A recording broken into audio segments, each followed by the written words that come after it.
Good evening, ladies and gentlemen. I'd like to call to order the October 16th, 2013 meeting of the Frederick County Planning Commission. And would you join us in a moment of silence, please?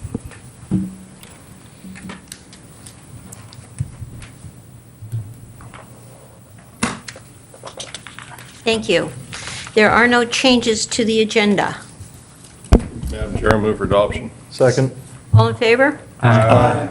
All opposed? Thank you. We have two sets of minutes, August 21 and September 18th. Madam Chairman, move for adoption, or approval of the minutes for August 21st and September 18th. Second. All in favor? Aye. All opposed? Thank you. All righty, we do, I think, have some committee reports since last month.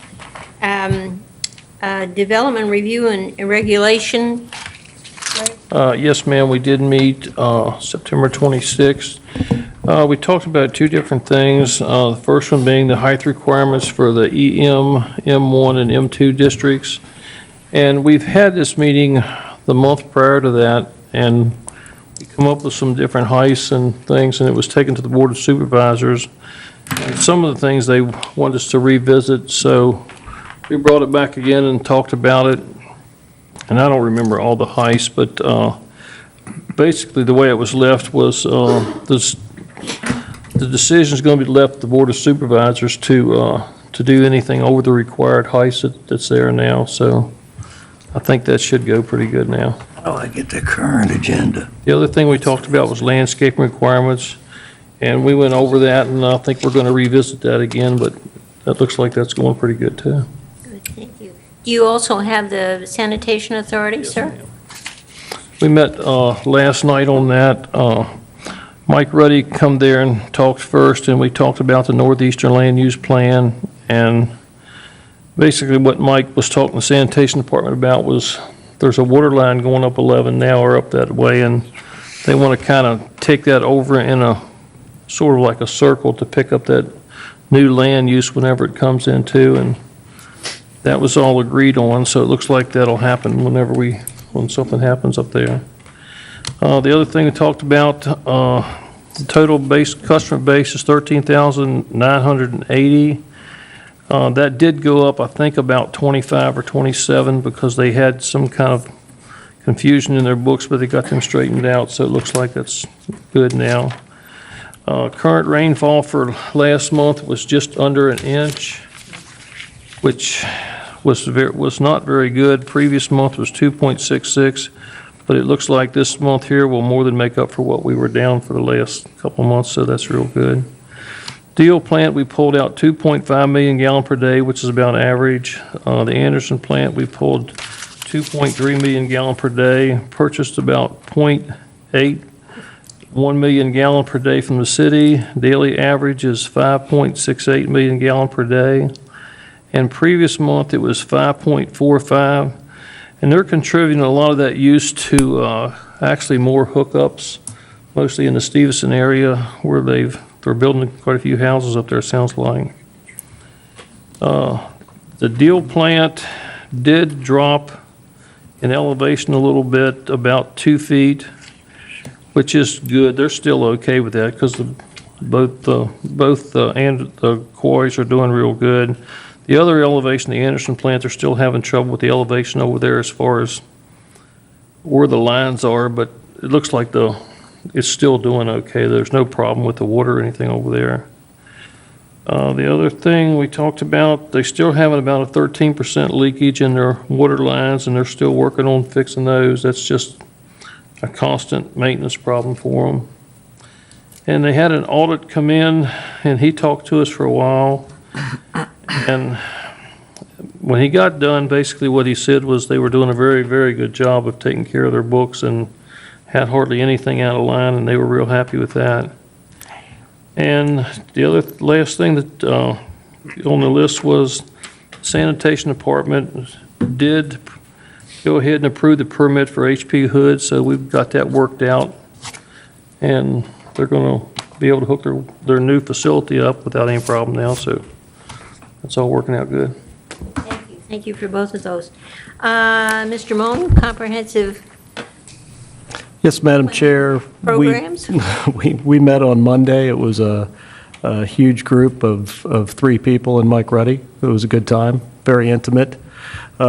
We discussed the public facilities and the 2030 comprehensive plan, talked about the addition of some draft language that Mr. Ruddy had prepared. That's something that will be coming forward for Planning Commission discussion at a future meeting. We also discussed the Southern Frederick Area Plan and really got an update on the effort to assemble the different working groups pursuant to the public input meeting that was held back on the 25th. So that'll be moving forward, and hopefully over the next 5 to 6 weeks, we'll be making progress on that. Thank you, sir. We're pleased to welcome back Kevin McKenna from the city's Planning Commission. Evening, Madam Chair. Would you have a report for us? I do have a little thing to say, at least. We had 3 public hearings this month. One was for the request, actually it was for a conditional use permit for the conversion of ground floor non-residential use to residential use along Cork Street 118 to 124. They're converting those into, I believe, a series of 7 or 8 different apartments. That was forwarded along to City Council.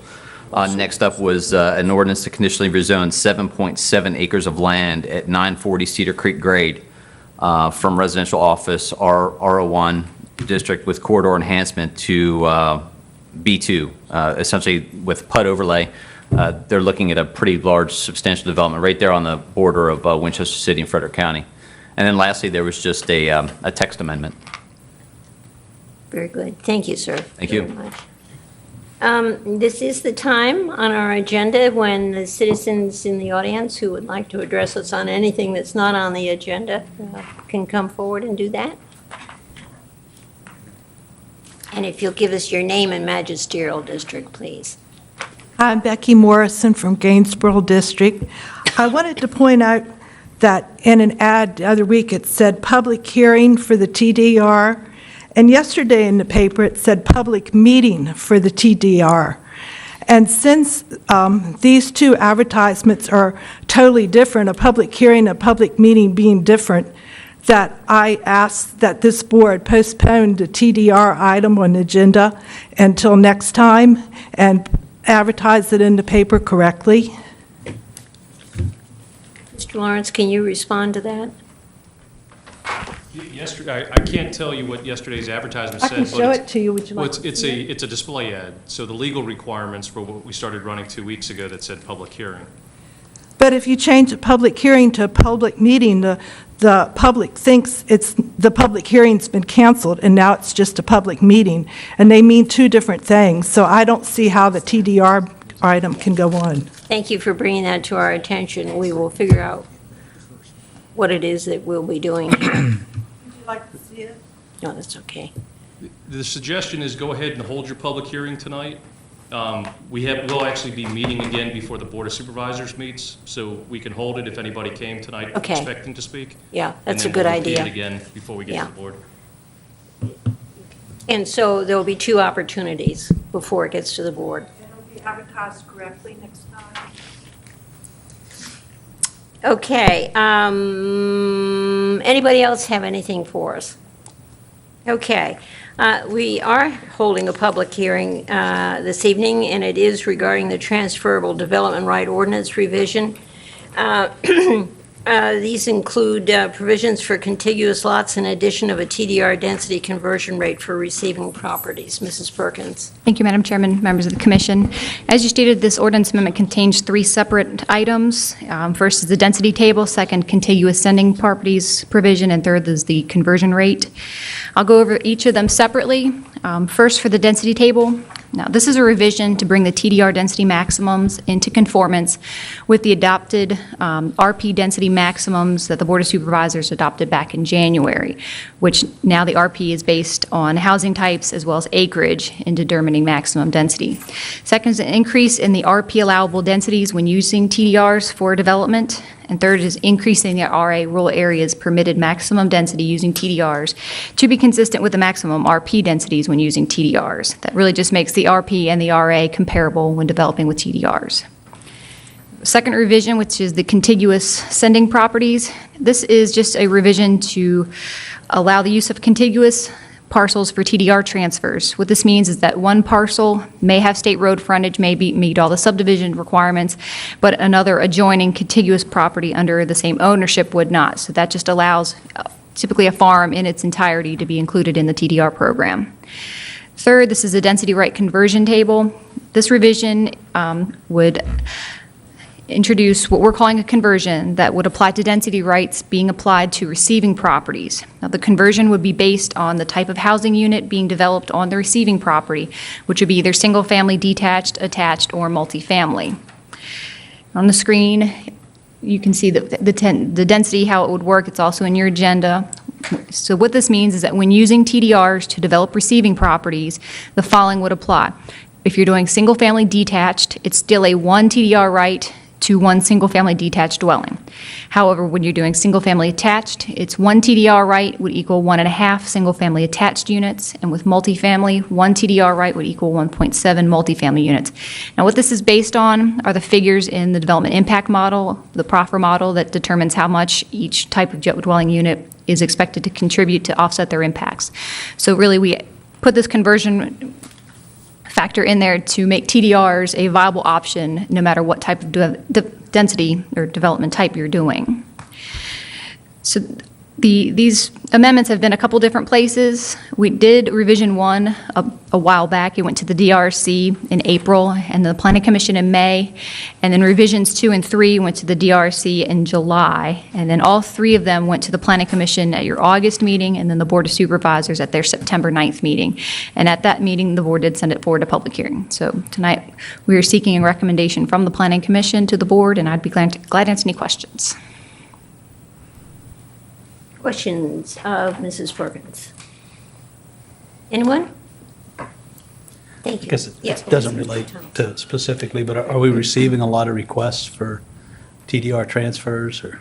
The county is currently working on one TDR transfer for a receiving property, and then we do have a number of interest in severing rights from rural land. I would just make one comment, is that when all this came to fruition through our Rural Areas Committee, one of the important connections was the use of TDRs within the urban centers. And I think that, I know that it occurs in our listing, but I think since both of those items are going along at the same time, that we keep that in mind. Thank you. Thank you. Is there anyone in the audience who would like to speak to? Mr. Anderson?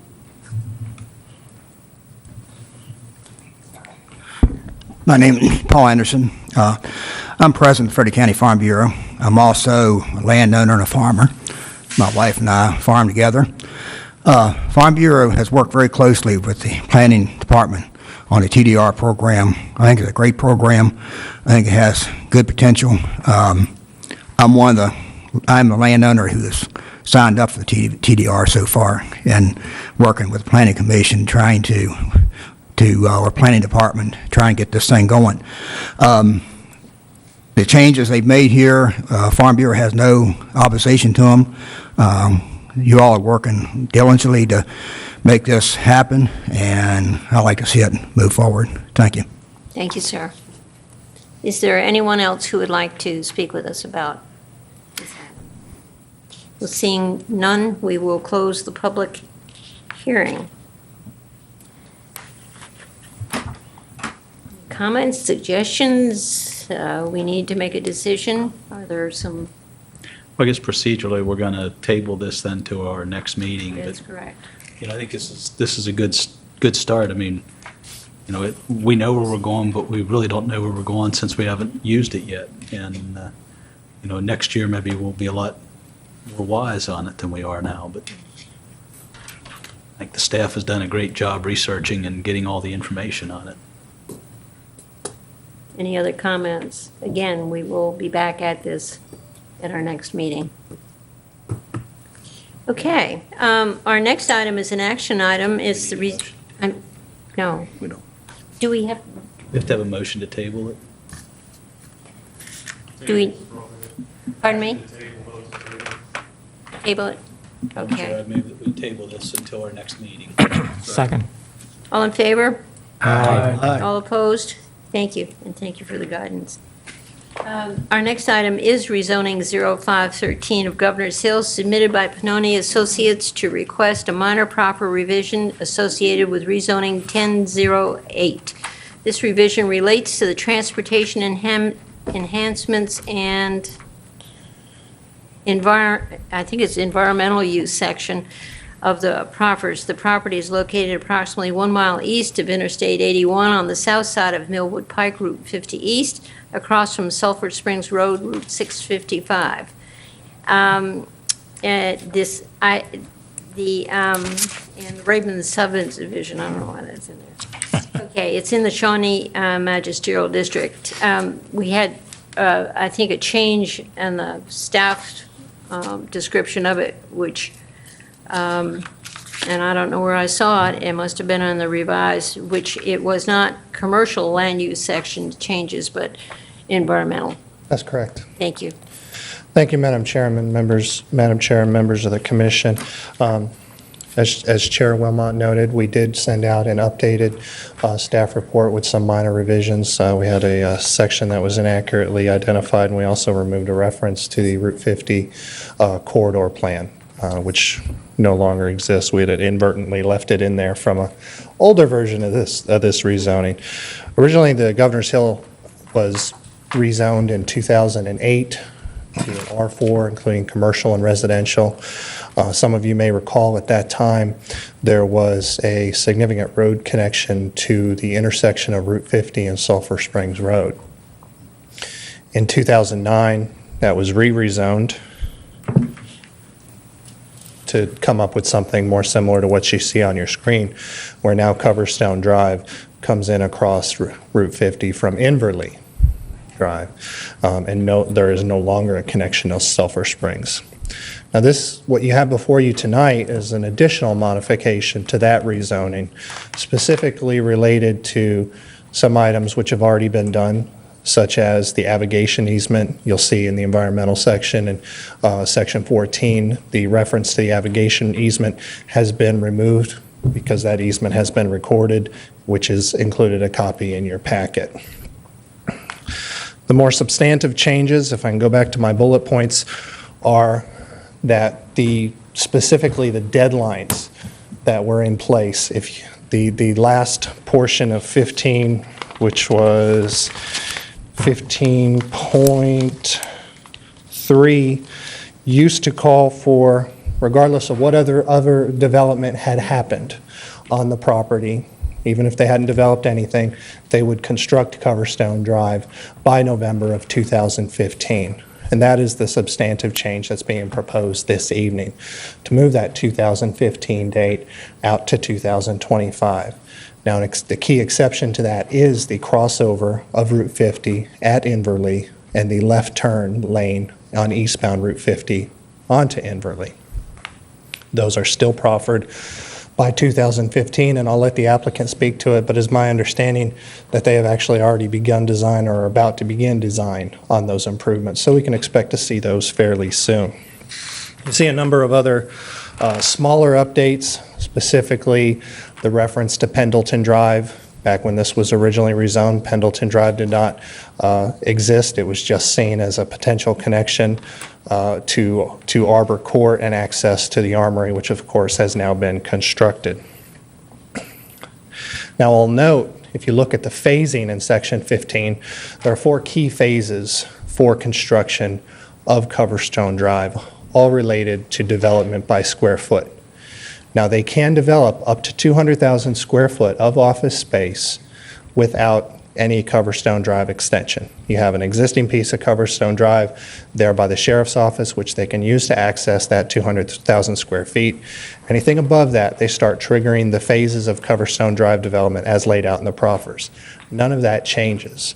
The reason I point that out is even though we're pushing that drop dead date out to 2025, if the market starts to turn, things start to happen with this property, these per square footage proffers remain in place unchanged. So all of a sudden, in 2016, we get some kind of a big development started out there, related to that, the road improvements would come sooner. This is specifically a pushing out of the drop-dead date for all road improvements. With that, I can take any questions you may have. Mr. Mislowski is here to speak for the applicant. I believe I saw Mr. Conrad back there as well. And they can take any development-specific questions you may have. Pull this map back up for you. Make sure I understand what you said. Yes, sir. The only thing that really changes is the end date. That's correct. All of the triggers that were in there before, as far as density and numbers of units, those triggers are still there. They remain in place unchanged. So if the economy goes positive, just like you said, and they start building, they have to do the construction of. Correct.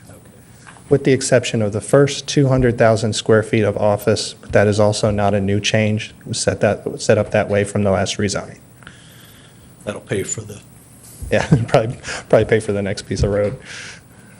And that's, I mean, frankly, not to be casual about it, but that's how these things happen. You know, they need to move their property in order to keep their promises to the county. Anyone else have a question for Mr. Bishop? Thank you, sir.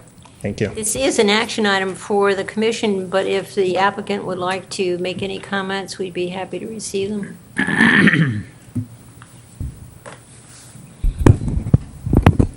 Ron Mislowski with Pannoni Associates, and John Conrad Miller Smith is here as well.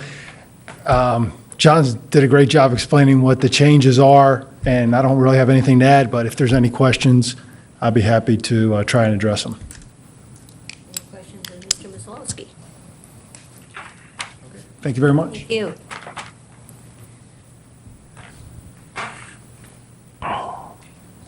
This is an action item, and we should be taking it. Yeah, Madam Chair, I think this is a positive approach. It's better this way than have it go totally bust and not have anything there. So I move that we recommend approval of the rezoning 05-13, the revised rezoning proffer conditions. I guess that's. Yeah. Is there a second? Second. Any other discussion? Mr. Moan? Moan, yes. Dunlap, yes. Sherpton, yes. Kenny, yes. Thomas, yes. Oates, yes. Crockett, yes. Manuel, yes. Ambrogi, yes. Marston, yes. Unger, yes. And the chair votes yes. This goes to the Board of Supervisors on the 13th of November. Our next item is an information item, and it has to do with height waivers in the extractive manufacturing M1 and M2 districts. It's a revision to the county zoning ordinance to increase the maximum heights in these districts, and we are just going to let Mrs. Perkins explain it to us. Again, thank you. If the commission may remember, at your August 21st meeting, staff presented a request to increase the height allowance in the EM, M1, and M2 zoning districts through approval of a conditional use permit. This was also discussed by the Board of Supervisors at their September 9th meeting. Now, concern was expressed by both the commission and the board over associating such permanent structures with a CUP, and the amendment was sent back to the DRC for further review.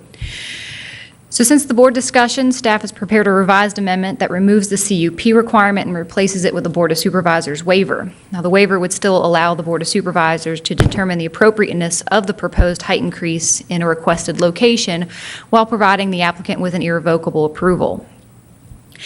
Now, currently in the districts, the maximum height in the EM is 45 feet, and the M1 and M2 districts are 60 feet. Now, the waiver in front of you would allow the board to waive the height in the EM district up to 200 feet and the M1 and M2 districts up to 150 feet. Now, I would note that those are the same heights that were discussed previously by both the commission and the board. There's also supplementary use regulations that were drafted that would have to be addressed when an applicant applies for a waiver. These are first, architectural renderings would have to be submitted. The board would be able to allow additional buffer and screening elements and/or additional distance when deemed necessary to protect existing adjacent uses. The Board of Supervisors would be able to require additional conditions when deemed necessary for reviewing a waiver. And there's a statement that the waiver cannot be used to increase any sign height.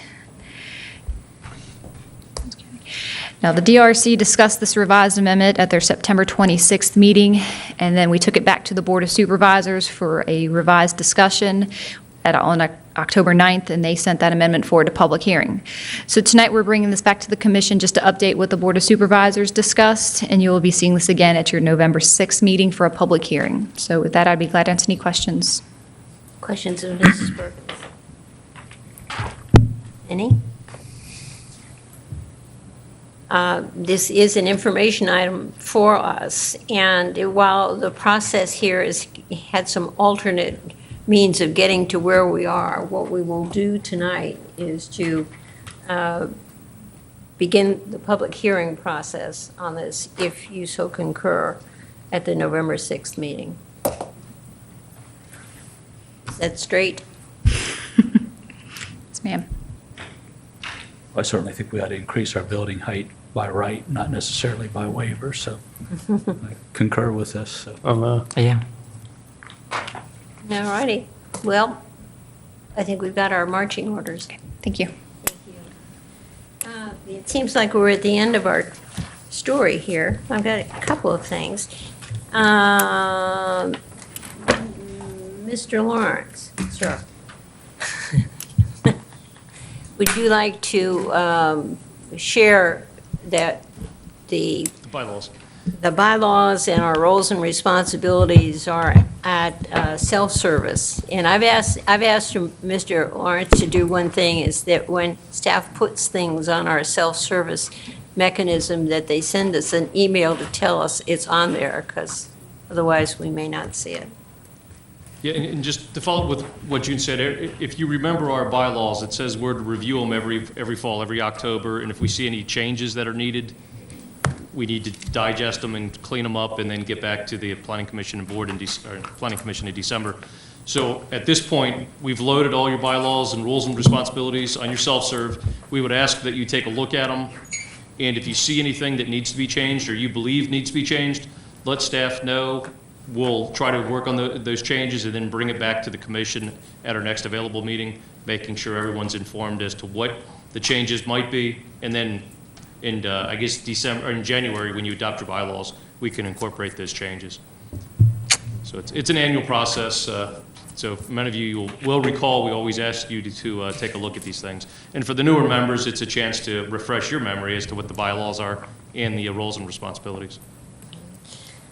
Mr. Lawrence, you said the next meeting. Do you mean the November 6th one? As soon as, If we if you can. could look at them, Yeah.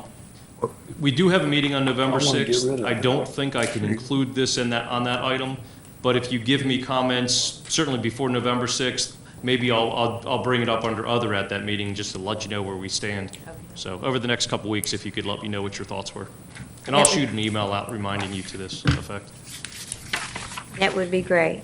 And while we are not used to meeting on the first of the month, we are meeting on the first of the month in November the 6th. Chris Moan was talking about comprehensive planning and programs, and the SOFRED, I love it. It is a much shorter name than our Eastern Frederick County and all those other names, but it's that blue piece that you see in the bottom. And the reason that's up on the screen is that we are recruiting for persons to help us with this. And it's not a lifetime commitment. The committee itself gears its schedule. And of course, Mr. Moan is the major domo, and Mike Ruddy will be assisting as well. But if you have interest in the specific areas that are listed, urban areas and residential development, business development, transportation, natural resources, historic resources, and public facilities, we would be interested in you, and we're serious about it. The public gave us a great job in creating the what is shortly called the Cincinnati Road or land use plan. So I encourage you to give planning offices a call, 665-5651, and ask for Mr. Ruddy, or just tell the receptionist what your need is. So we look forward to working with you. I believe that's it. Anybody else have anything? We're move for termination of our meeting. Second. All in favor for terminating? Aye. Aye. Thank you. Oh, boy. I know.